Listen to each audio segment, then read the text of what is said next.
I'd like to thank you, Gurudev, 'cause your children couldn't thank you enough.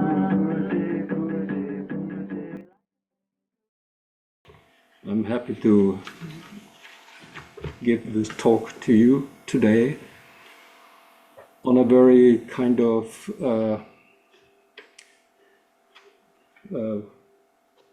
theme which concerns us all.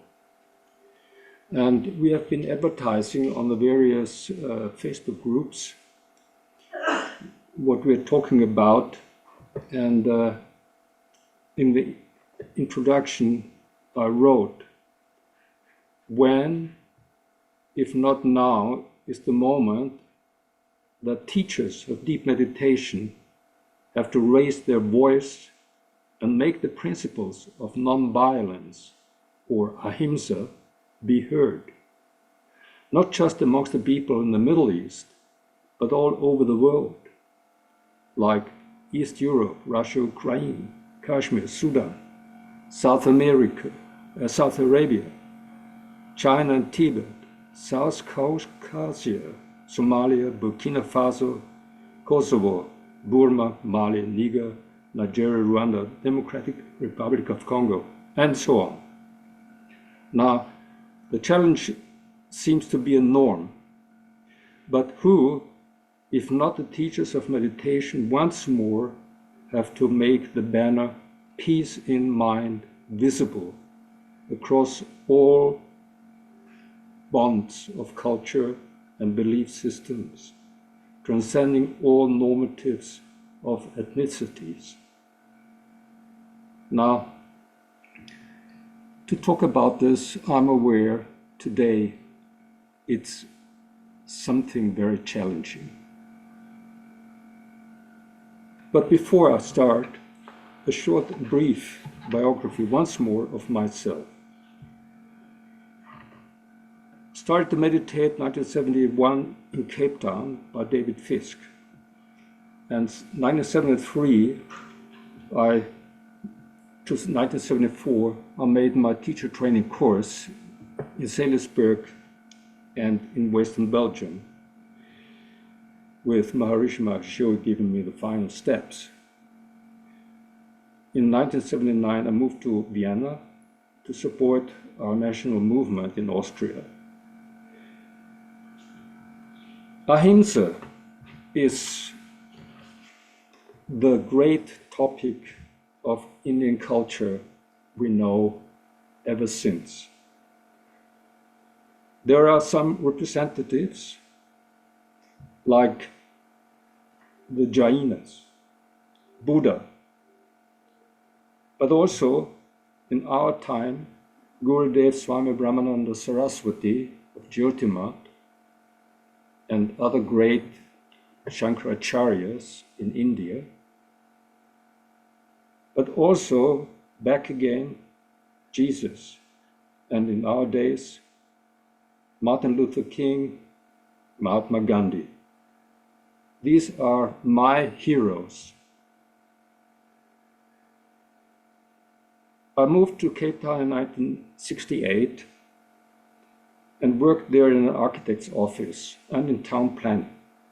In this time, South Africa was ridden by the apartheid policy, a racial system which caused a collective stress on almost all the people. At the same time, everyone knew that Nelson Mandela and almost all of the ANC, the African National Congress, were imprisoned on a small island just off the coast of Cape Town. And they received all the newspapers available and had discussions with those who kept them in prison. At the same time, when I was initiated, David Fisk and two more teachers of Transcendental Meditation initiated approximately 6,000 people in Cape Town with a population of approximately 800,000. And this came near to the 1% effect. Now today, I talk now today of 2025, May 2025. In Austria and in Germany and all over the world, we celebrate the 80 years end of World War II and 107 years end of World War I.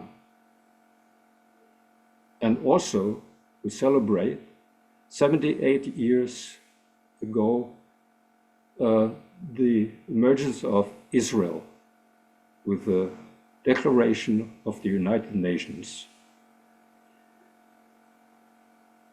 Why do I talk about this topic? Since I've been connected to Southern Africa, but I live in Austria since 1979, my attention continuously was with this part of the globus, of the global countries. And what strikes our mind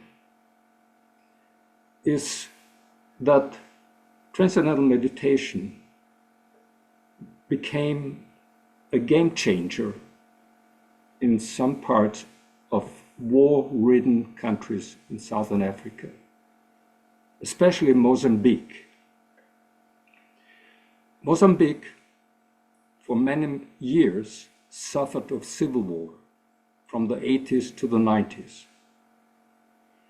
And it was two movements who were fighting each other, causing hundreds, if not millions, of deaths.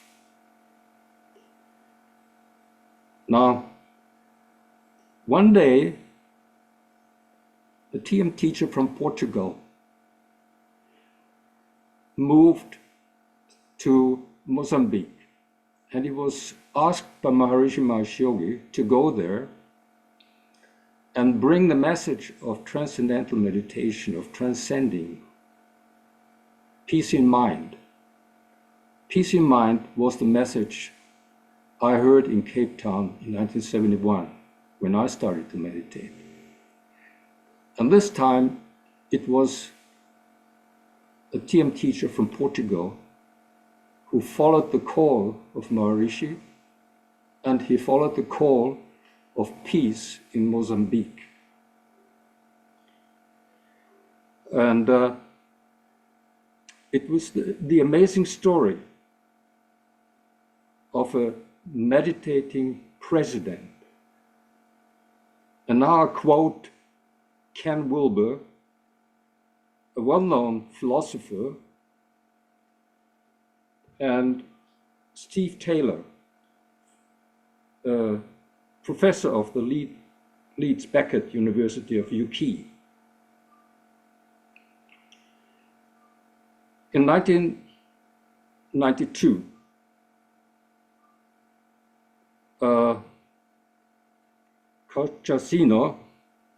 Moaquim Chaucino, the leader of one of the movements in Mozambique, learned meditation, the transcendental meditation technique. Quickly becoming aware of the benefits of the practice himself, he taught it to his family, then his cabinet ministers, and his wider government. In 1994, it became a requirement for all military and police recruits to meditate twice a day for 20 minutes. One more quote. Chisanum himself is in no doubt that this collective meditation was responsible for the peace and increasing prosperity of the country. As he said, the result has been political peace and balance in nature and in my country. The culture of war has to be replaced by the culture of peace. For that purpose, something deeper has to be changed in our mind and in our consciousness to prevent the recurrence of war.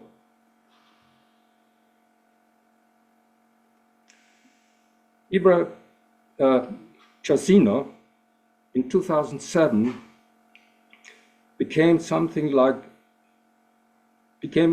got a prize, the so-called Ibrahim Prize for achievements in African leadership. And it was a great honor for him and his country. At that time, he hasn't been president anymore due to the constitution. Now, what is the conclusion? What could be the conclusion out of that story of a few people on the governmental level accepted the idea to practice peace in mind, the yogic method to get samadhi, the innermost and utmost possibility of peace in mind and heart. Now, I would say, let's work the fantasy or our creativity. What this message in Southern Africa, which was adopted also by Nelson Mandela when he came into power as president of South Africa, and he also got married to a wife of a late prime minister of Mozambique who died at the airplane crash. So this, on the political level, we can see that the more important the responsibility a person is taking in the society, like the prime minister, the more effective the application of meditation, of peace in mind can be. Now, it might be an illusion that to expect this happen in the Near East or in the Middle East as well.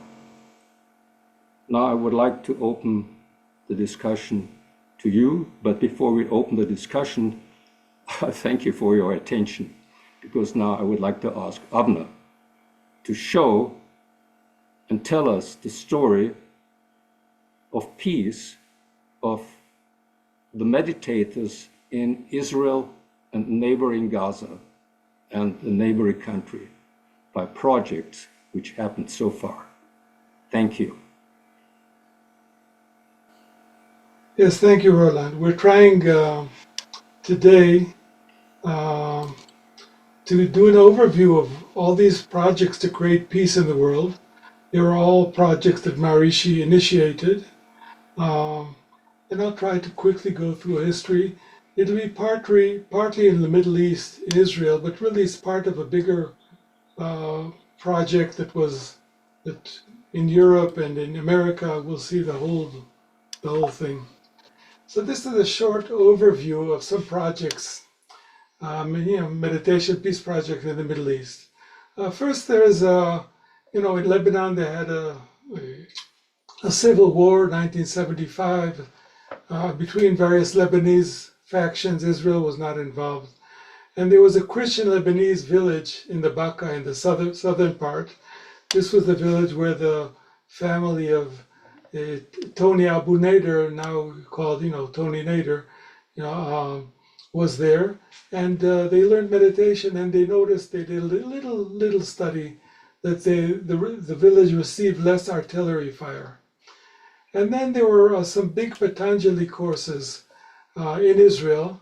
There were lots of people learning to meditate after the 73 war. There was a big interest in meditation. thousands learned, and of those, when the cities became available, 77, 78, large numbers learned the cities, the Patanjali sutras. And in 78, when I went to TTC in Switzerland, I was asked to say hello to a jumbo jet that arrived in Ben Gurion in our airport. It was, 400 or 500 American citizens coming to Israel to do their city course. Maharishi gave them a special rate so they would come here to do the city course, and they went to a special, spiritual city up in the north. It's called Safed. It's sort of the home of spiritual kind of Judaism. And for 2 months they did the city course there. And at the same time, when I went to Switzerland, there was a group being sent to Tehran. Remember 79, there were riots and sort of civil war or revolt in Tehran. Maharishi sent a group of siddhas, governors, to Tehran. And during this time, the peace process between Egypt and Israel was moving. And afterwards, we started, Maharishi put the emphasis at this time, about 80, 81, 82, to create communities of meditators. He didn't want us in the cities, he wanted groups. And so we set up, 2 of those villages in Israel. And then came the Jerusalem Peace Project. We'll go into detail. This is probably the best research project that's ever been done on this Maharishi effect, as they call it. And after that succeeded in 83, Maharishi did the Taste of Utopia in 84. This was the fall of 83, the Jerusalem Peace Project. January of 84, in the middle of winter in Iowa, he did the Taste of Utopia with 7,000 people, and many assemblies after that. And as a follow-up of that, more or less when I graduated from MIU, there was a project to create communities for Soviet Jews. You remember 1990, 89, 90, Soviet Union was coming apart. And the Soviet Jews who had been, held there for many years, they couldn't leave. There were big, big efforts. It was called "Let My People Go," like in Egypt. And about 1 million Jews came to Israel, Soviet Jews, and we had 2 projects to create communities for them while they learn meditation and the yogic flying. And the third project is to do peace dormitories in the Gaza region. We'll go into detail. And the last one is a project we're thinking of now to do the same project or similar in the Gaza region, where it's probably the most volatile area in Israel. So here's the beginning of the process. About 73, there's a war, there's a ceasefire. Sadat makes a big decision. He comes to Israel, talks to the parliament. A peace project starts. And here's Jimmy Carter and our Prime Minister, Begin, and Sadat. They're signing this peace accord. That was 81, but they began at 79 or earlier. And this is the city where they did the city course. And that was happening just as Sadat had come to Jerusalem, and then there was a big crisis. The talks were falling apart. And that's where all the siddhas, all the meditators in Israel came, they left their jobs. We did long rounding and everything, and we saw that it helped the process. All of a sudden, they got over the difficulties. This is a kibbutz. Kibbutz is a communal village. Israel builds them, they try to spread the population, not just to be in big cities. So where there's free land or a hill that's not, being used for agriculture or something like that, they build these little villages, basically some temporary housing and a road and stuff like that. And the meditators, the young ones, came here, the unmarried ones came here, and they put together a group, and they got this place first in the Galilee, and their own place, and the temporary place, and they've been with us several years there. And this is how it looked, these mobile homes, and very, and this is again, we lived there several years, 4 or 5 years. So we had jobs and we had an income, but main thing is behind you. See this mobile home? It's a big one. It's where we do the yogic flying. And had children and everything. And eventually, since they didn't find any better place, they joined another village, which is called Hararit. It was established in 1982, and about 1986 or 7, the kibbutz joined. So basically, the meditators had a village which was their own, and they could govern it, and they could have a meditation hall and a flying. And this, by the way, in the back is the Sea of Galilee, and behind is the Golan Heights. Very romantic, very nature setting. Now we're back to Fairfield, to MIU. In 1987, I think, there was a company that was called Pick and Save. It was a chain of department stores. It was owned by a person called Bill Zimmerman. He was quite a character. But he was a very good businessman. He built it up from the 1950s, and he sold it at the top of the market for several $100 million. And since you're selling a business, you have a big tax on it. And his sons and his son-in-law were all meditating. They were devotees of Maharishi, and they'd moved to Fairfield. So they convinced him to give $35 million to Maharishi, to MIU. And Maharishi was very happy, and he named a special day in their honor, Zimmerman Day. And that's that. So just about that time, I graduated. When he did that, in '89, he came to MIU and he gave a speech, a commencement address it's called, and Bevan praised them, and there was a big, everyone was very happy with him. A year later, I was there at the time. I heard him, I saw him. A year later, I graduated, and Bevan Morris, in his address to us, said, there should be many MIUs around the world.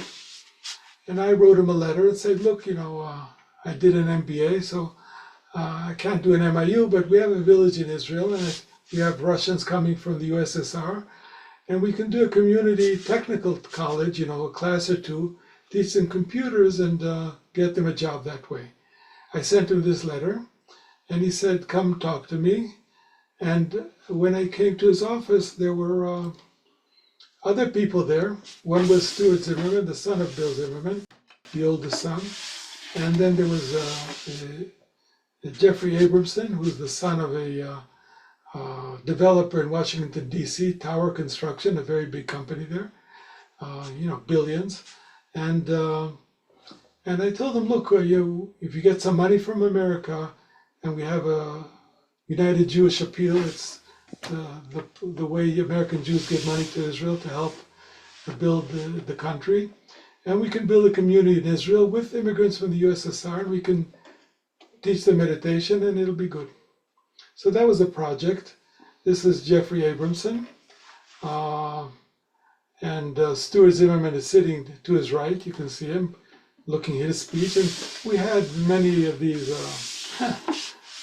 seminars. Every time with a big meditation course in America, we went there, even in Holland, and we had this seminar on the side, and all the people who felt for Israel would come and listen, and they'd give us the names of their relatives who supported Israel, and we'd go and talk to them about meditation and making peace in the Middle East and so forth. That's Bevan at this, Creating Ideal Communities for Soviet Jews, and again Stuart on the right. And on top is Larry Kroman, the son-in-law who married the daughter of Bill Zimmerman. They're all very involved in this. And here you see, again, one of the seminars, you see the guy with the red circle around him. He's the representative of the United Jewish Appeal. The United Jewish Appeal is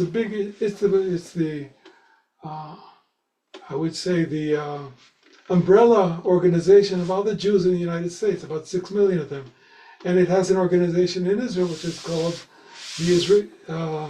the Jewish Agency, and it builds villages. So this was the first time the TM movement was connected with the establishment, the Israeli establishment. And the one with the yellow circle around him is David Orm Johnson, and to his left is Rhonda, his wife, and he is, of course, the biggest researcher on the Maharishi effect.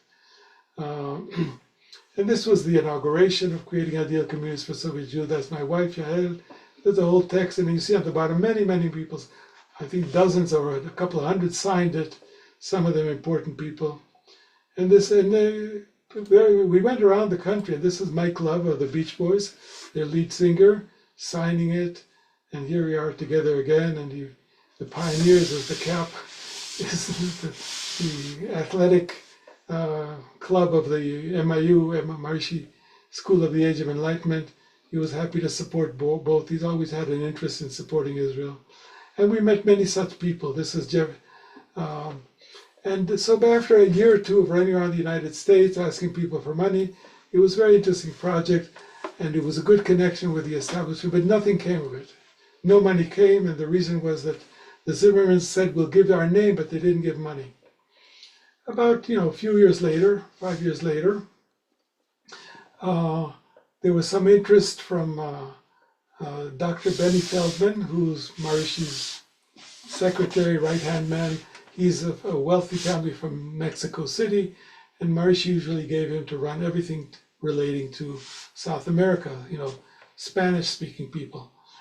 So there was an interest to do something in Israel, and Jeffrey Abramson, again, who was in the previous project, I couldn't find a picture of Benny Feldman.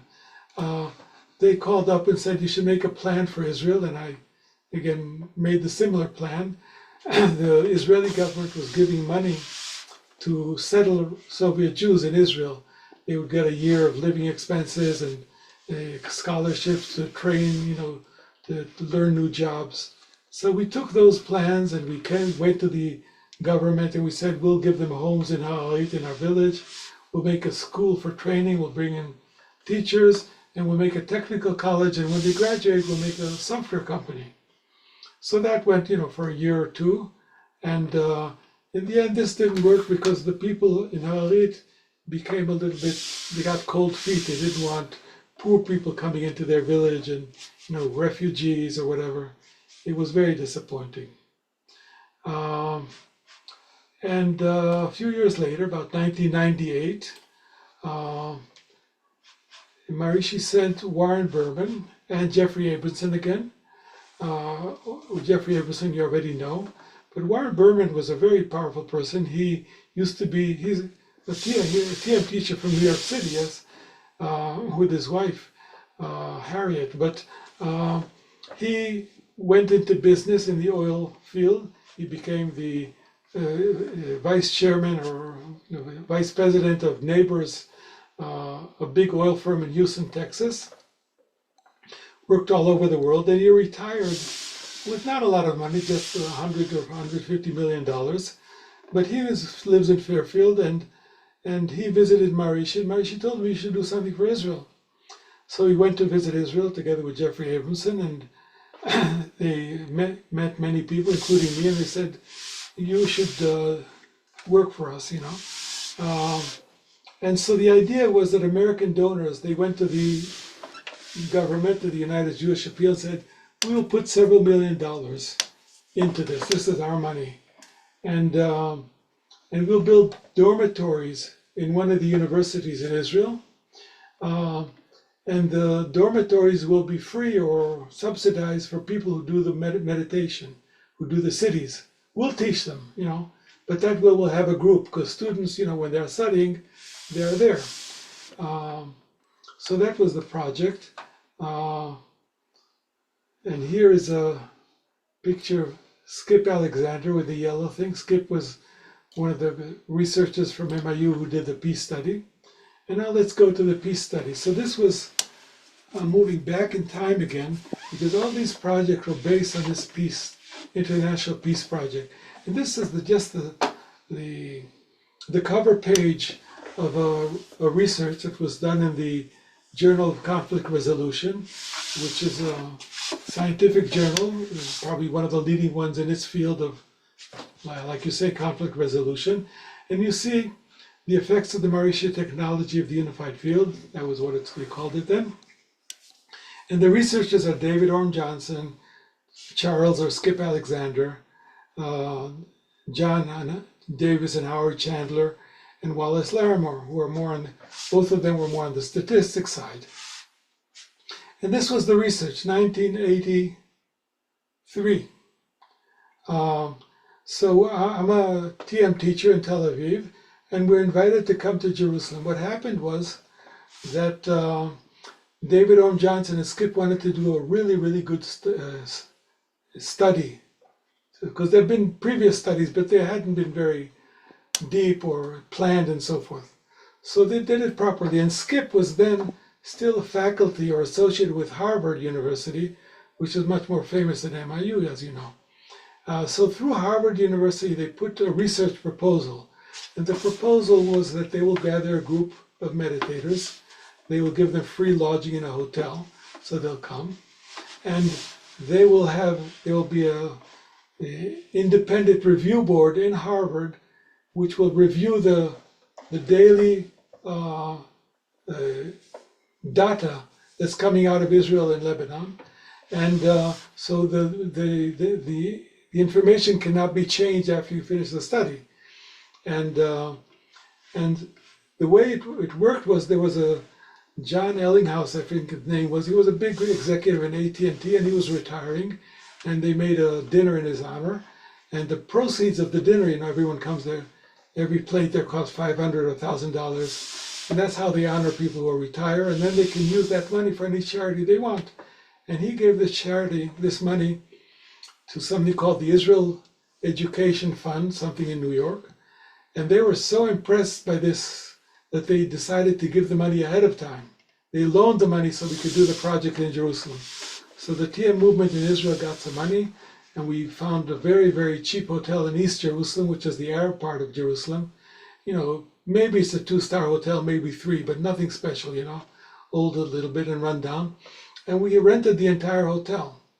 And we brought our own volunteers to do the kitchen and the housekeeping and so forth. And we got to be friends actually with the Arab owner and the staff, and they learned meditation while we were there. So we're sitting in this hotel in East Jerusalem, surrounded by Arabs, and we're seeing videotapes of Marishi, but most importantly, we're doing rounds in the morning and the afternoon, the yoga, the TM cities. And anyone who wants to in Israel can come for a week, a month, a day. Whenever you have time, you come in, you drop in. So the numbers are fluctuating. And about after 2 weeks into it's 2 months. And 2 weeks into the course, there's a city course where my wife, Yael, was getting the cities. So all of a sudden, another 30 or 40 people join us, and they stay there for 2 weeks, So the numbers jump up. And here is the outcome of this thing. So the things that were measured were it's called a composite index, but it was composed of war-related fatalities in Lebanon.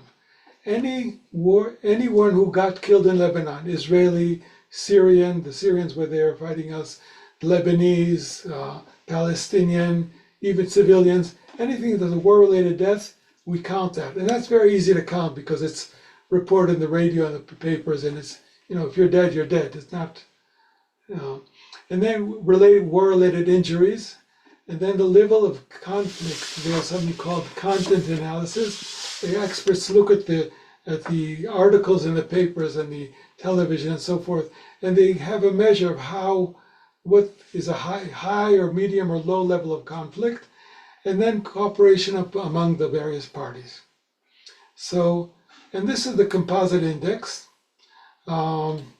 So it's logarithmic, so it looks a little funny, but basically you see the dotted line is the number of meditators, and you see it starts low at -2, and then it goes up and then down a little bit, and then there's a peak. The peak was 238 participants in the largest flying hall, and the low was probably 100, 150, 120. And you see as the numbers went up during the first week or two, the minute they passed this 0 line, then the blue line, it's a composite index, it basically goes along, follows the meditators.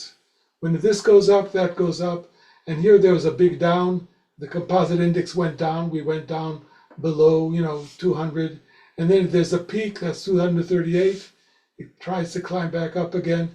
So, and they did a very sophisticated statistical analysis. It's called Jenkins Arima analysis, way beyond my statistical knowledge.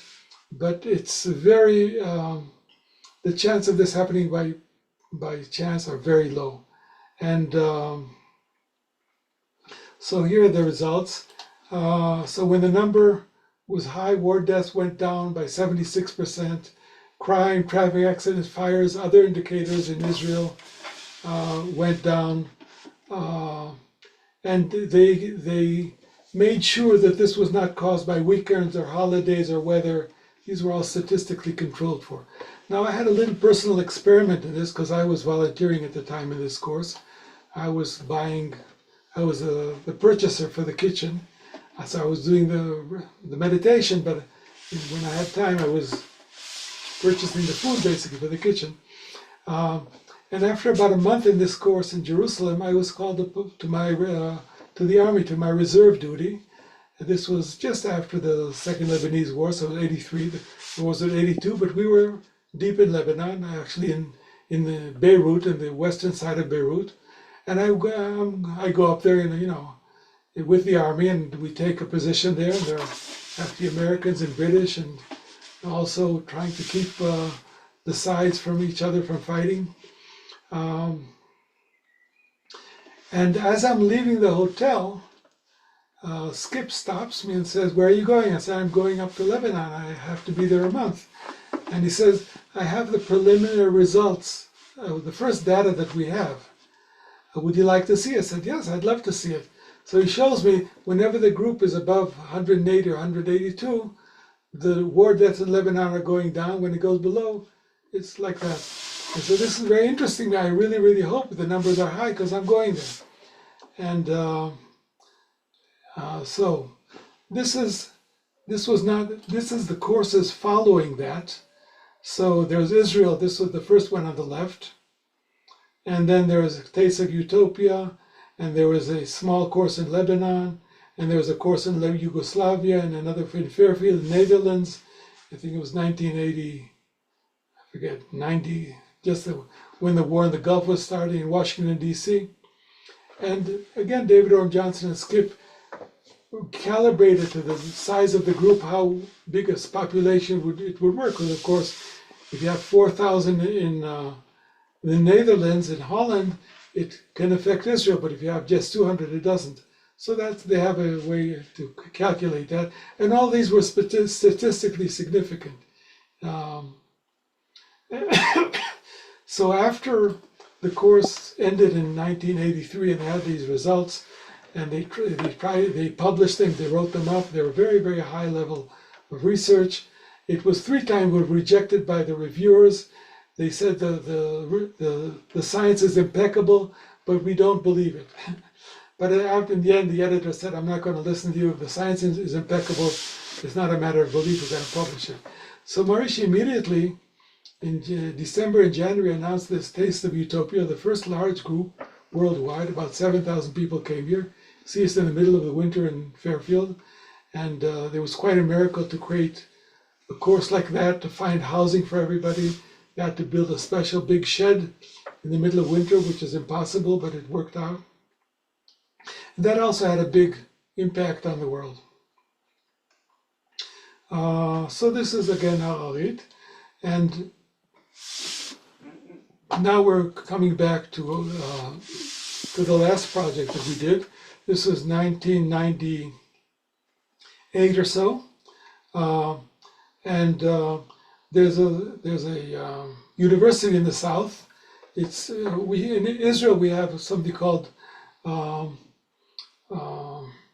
Otef Gaza. It means the surrounding Gaza, because Gaza is a strip, a narrow strip along the Mediterranean Sea, about 15, 20 kilometers wide. But around it are many villages and a lot of kibbutzim. It's a rural area, and they have a couple of small cities, towns there. And one of those areas where they have 10 kibbutzim, it's called a regional council, there's a university. It's called the Sapir Academic College. And the person to the left is my uncle. His name is Shachar Mesh. He was the mayor of that regional council. And for years, he'd built up this college because he felt that was the important project to make young people come there and make the place lively. And to the right is Zev Tzacho, who's the president of that college, late. And in the middle is the the prime minister of Israel at the time, Ariel Sharon, who was actually a neighbor in this area. He lives in the same area. He has a farm there. So they were friendly. So this was the people we worked with. And there was a kibbutz not far from the university. It's called Nir Am. See some pictures of the kibbutz here. And they were willing to give or sell part of their land, about, I would say, about 8 acres, which was enough for what we needed. And we met them, we explained our vision. There would be dormitories for students, there'd be young people there, they'd be meditating. This would create peace in the area. At the time, the area was still peaceful, but Maharishi sent Warren Berman and Jeffrey and said, buy land and build buildings. That was their mission, and do it quickly. And unfortunately, Warren is a businessman, and he said, okay, we have a good location now in surrounding Gaza. He's committed, but let's look around, maybe we have nicer places. So for a year, he sent me around to the Sea of Galilee. I must have seen 30 or 40 towns and cities and talked to the mayors and talked to the universities, and they're all very happy. Oh, sure, come build dormitories. Happy to receive such a present. But in the end, nothing worked out, and we came back to Niran, but it was a year later. And then we went, this is the map of the earth. So the top left, you see the yellow is the Gaza Strip. You have this Mediterranean Sea. The Gaza Strip, below that is Egypt. The green area is Israel. And this dark green area on the corner of the Gaza Strip is the Regional Council of Sha'ar Negev. That's where we wanted to be. And this is a blown up picture. You see about 10 little dots there. Those are the 10 villages there. And so we laid a foundation stone for the peace dormitories. It used to be a wheat field where those acres were. And here we are, Charles Denbaum and his wife Rosita, and you see the tractor to the left. And this is the inauguration thing, and we put a foundation stone, and all the kibbutz people came. But this time we taught about 30 or 40 people in the kibbutz to meditate. Some of them we did it for personal reasons. Some they thought it'd be good business for the kibbutz, but they were going along with us happily. And this is the master plan for those. Roland can understand this. So dormitories about 7,000 square meters, and then public facilities, yogic flying halls, and so forth. So many, 5,000 total, 13,000 square. It's a big project. It required $20 million at least. And the American donors, they just wanted to give $2 or $3 million. So they were hoping some Israeli people or other people would come and help. And that's why they dragged it on. It took they didn't hurry to put down the money because they didn't want to be stuck in the middle. This is the sketch that Ike Hartman drew of the Vasu, so basically buildings around an empty square. And this is how it looks on a terrain map where the local architects drew it and already planned it. And this is an artist's rendering of it. So you see the dormitories all around the central square, in the middle, like a lake of water, in the middle, a meditation hall with entrances from all directions. Beautiful. And the idea was you have a group meditation for peace near Gaza. There would be 300 Patanjali meditators for Israel, which was enough to create peace for Israel and the surrounding area. Okay, so back to this project before I go to the next. It didn't work out because the time dragged on. I think in retrospect, we weren't careful enough to listen to Maharishi. He said, hurry up, buy land and build buildings. don't waste time on other things. And the donors who were businessmen said, yeah, let's make a market study among the students. If they want to learn to meditate, let's find more advantageous or more beautiful settings. Let's look at that. Let's go around to Israeli wealthy people and talk to them. And they didn't start. And what happened was that in 2000, Maharishi said, it's too late. 2001, sorry. It's too late. And he told the donors that they should go to the Millionaires course and pay the $1 million of the Millionaires course. And he sent Russian siddhas, no longer USSR now, it's Russia. Most of them babushkas, older ladies and retired people. He sent a plane and they came to Israel and they rounded. We gave them free rounding in a hotel. And after a month, Maharishi said, send them back, it's too late. And then the first mortar attack started happening from Gaza into this surrounding Gaza area, the first. And they continued on for 25 years. And in those 25 years, it's only gotten worse and worse. And of course, the latest was the October 7th attack. But it's been going on and up, it was in a cyclical manner of little wars and stuff like that, and retaliations. But all the time, even to this day, that area is being shelled with rockets and so forth. So now looking forward, basically, maybe it's time that we finally do this. Roland and I realized one thing. We no longer need permission from TMO or people or anything. This is we can do it more or less ourselves if we have the money. So this is a group meditation for peace project in surrounding Gaza. We need 300 for Israel. The population is now 10 million. And we need 160 for the Gaza region. Gaza is about 2 million, and with the region that's in Israel around it, 160 would probably make a big effect. And there are 10 villages in kibbutzim in this area. So what we want to do is give scholarships to the people to learn meditation, whoever wants to. They learn meditation. We have a meditation room in each village. Hopefully they can supply it. It's not a big deal. Otherwise you rent it. And they meditate twice a day together for 20 minutes. But all the 10 villages meditate at the same hours, same time. And participants are paid minimum wage for their time, which it's about in Israel would be if they come to 30 days of meditating twice a day, it would be about $300. And it wouldn't be a job for them, but it's enough money to have them go there before they go to work or to their studies and afterwards. It's a little, extra income. And after 3 months, we would give them a scholarship for a weekend retreat, a residence course. And those who go to the residence course, we would invite them to learn the Patanjali Sutras. And those who learn, they take a month to learn the Patanjali training. Again, 2 weeks will be in residence.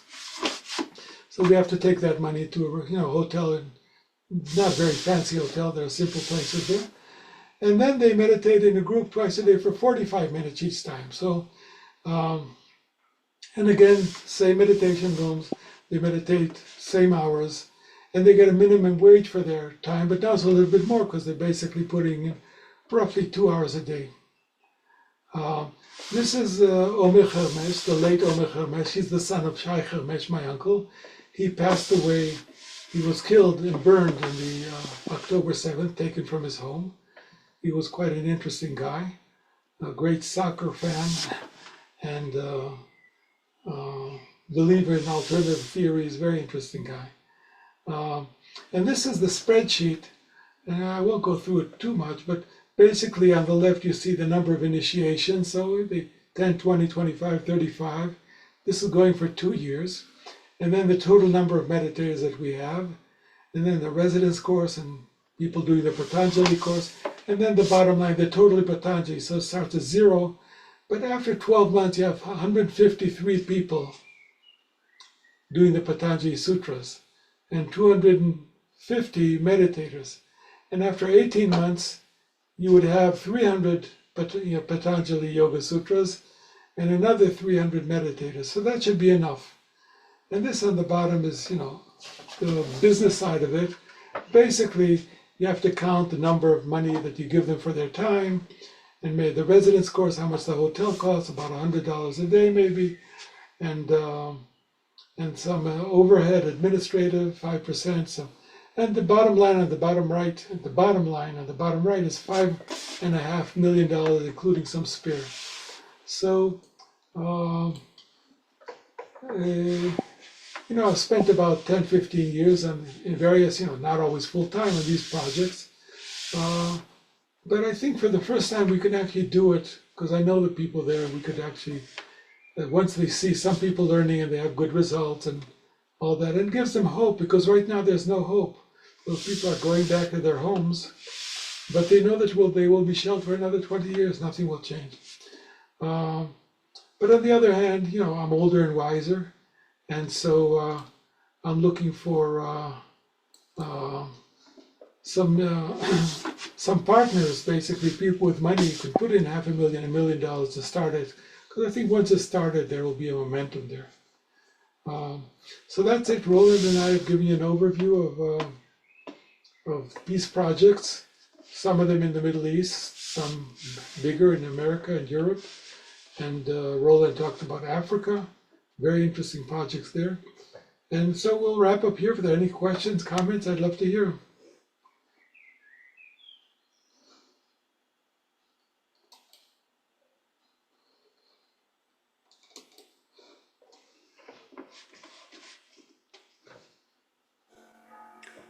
I would like to ask you something.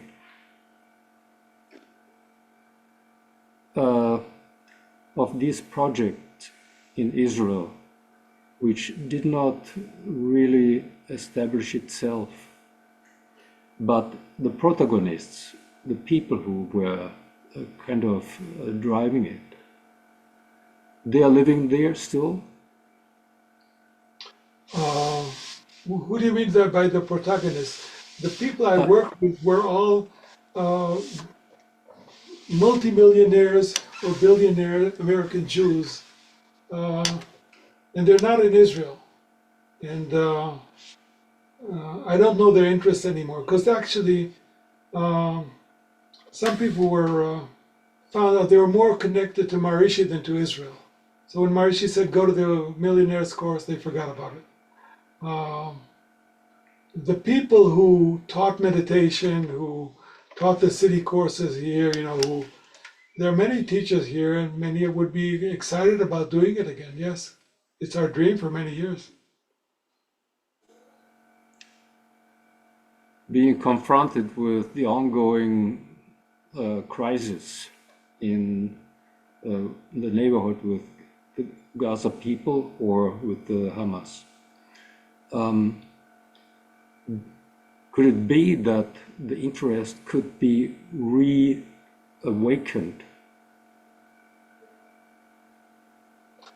Among the people who have money?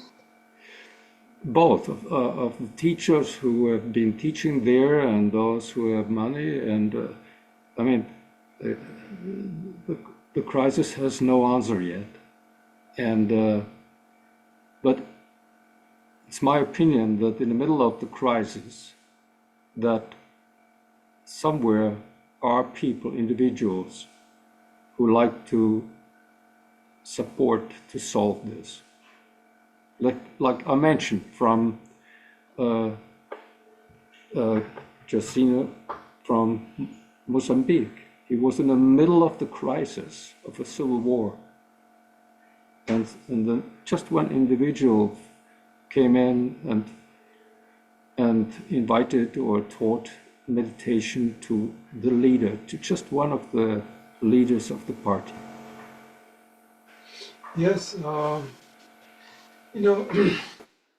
used to make great efforts for these things, personal also. Now I'm looking personally for this. Doesn't require a lot of initiators, to teach 25 or 30 people a month is not a big job. To do group meditation is not a big job. We can easily find teachers to do it. The people of the area, yes, I think they are very they have little hope because everyone knows the situation is not going to change. The war is going to continue. Endless cycle of violence is going to continue. This war is not a solution to anything. Everyone totally understands that, and they have very, very little respect for the current Israeli government or for the Hamas. It's not going to come from there. When I look around, to do such a meditation group in Egypt or Jordan or Gaza or Syria or even Lebanon. Lebanon used to be a slightly Western country, but now it would not be allowed. So I think the only place you could have a chance to do it is here, and there's a good chance because these people in the village, they're not very wealthy because they're communal villages, but they're very educated and very, you can see the way they act under their tragedy. They're very high caliber people. And I think when they have the personal experience and they have the vision that this can change, they don't need a government to change anything. They can do it themselves. There will be a lot of support. But I hesitate to go there without a serious partner because it requires something more than just a person going there. And they've been promised many things in the past. And it hasn't, first that they promised these dormitories and this will happen. And then these American donors said bye-bye and nothing happened. So it has to be some serious pledge, And I thought the way to do it, because everyone is busy, no one is young anymore. There are youngsters there. But if you're in a kibbutz, you get up at 7 in the morning and you have a job that begins at 8:30, you can go to a little club, meditate for 20 minutes or 45 minutes and go on, and you'll get an extra little salary that will help you. They're not wealthy people. And then we'll have the group. Once you have the group effect, then it's like a snowball. It's self-sustaining. I'll tell you one interesting thing. Miram, the kibbutz, my uncle lived in a village called Gaza village. It's nothing to do with Gaza, just a kibbutz. And it was overrun by Hamas, and his son was killed, and many, many others, including the current mayor, who I knew, was killed there. And many hostages were taken. It was a disaster, one of the 3 worst settlements that had the most damage. And 1 kilometer from there is Niram, this kibbutz where we're going to get the land. And it was untouched. And this was the kibbutz where we had taught, 20, 30, 40 people to meditate. I'm sure very few of them meditated anymore. I have no idea. I haven't been there in, 15, 20 years. But it was untouched. There was a miracle. There was a lady in charge of security, and she felt something early on, and she put everyone to guard, and everyone was alert, and the Hamas didn't get into the village. And very young lady, by the way, just 23 years old. So this kind of, we call it Rasya Kavach, this shield of invincibility is created by these meditating groups. And I think just even meditators, then the shells won't come to that kibbutz. And yoga, Patanjali Yoga Sutra flyers, then you'll see more support of nature. So it will encourage more people to come. I think that is the hope. But as usual, I'm looking for a sign, a partner, something that shows that we can move forward. And I haven't seen it yet, but maybe we'll see. Thank you, Avner. Perhaps somebody else has a question.